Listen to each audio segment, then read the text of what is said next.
శ్లోకం సౌందర్య లహరిలో 5వ శ్లోకం కూడా చదువుకుందామమ్మా. ఈ 5వ శ్లోకం సౌందర్య లహరి నుండి జనప్రియత్వం కోసం, జనాలందరూ మనల్ని ప్రియంగా చూడటానికి, వాటికి మనం కోరుకునేటప్పుడు ఈ శ్లోకాన్ని జపం చేసుకోవాలి అనేసి చెప్తున్నారు.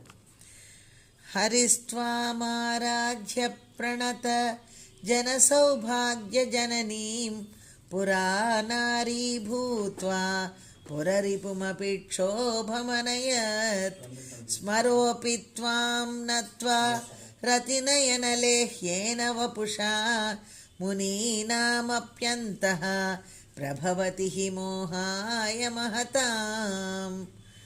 అంబా తల్లి జగజ్జనని, నమస్కరించు భక్తులకు సౌభాగ్యమును ప్రసాదించు నిన్ను ఆరాధించి విష్ణుమూర్తి పూర్వం ఒకసారి జగన్మోహిని రూపమును పొంది త్రిపురహరుడైన శివుని సైతము మోహపరవశుని చేసి చిత్తక్షోభమును కలగజేసెను. అట్లే మన్మధుడు కూడా నిన్ను పూజించి నీ అనుగ్రహమును పొంది తన సతి రతీదేవికి కన్నుల పండువును గొలుపుచు సుందర శరీరాకృతిని పొంది జితేంద్రియుడై మౌనముగా తపస్సు చేసుకున్న ఋషులను సైతము మోహ విభుసలను చేయు సమర్థుడయ్యను గదా. నిన్ను శరణవేడిన భక్తులకు సర్వసౌభాగ్యదాయినవైన నిన్ను ఆరాధించే శ్రీ మహావిష్ణుదేవుడు శివుని జగన్మోహినిగా మోహానికి గురి చేశాడు. కామదేవుడైన మన్మధుడు నీవు కటాక్షించబట్టే పునర్జీవితుడై రతీదేవికి ఆనందాన్ని కలిగించడమే కాక మునులను కూడా మోహానికి గురి చేయగలుగుతున్నాడు.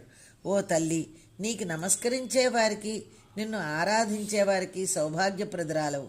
అటువంటి నిన్ను ఆరాధించి పూర్వకాలంలో విష్ణువు స్త్రీ రూపం పొంది త్రిపురాసుర సంహారము చేసిన శివుణ్ణి కూడా మోహింపజేశాడు.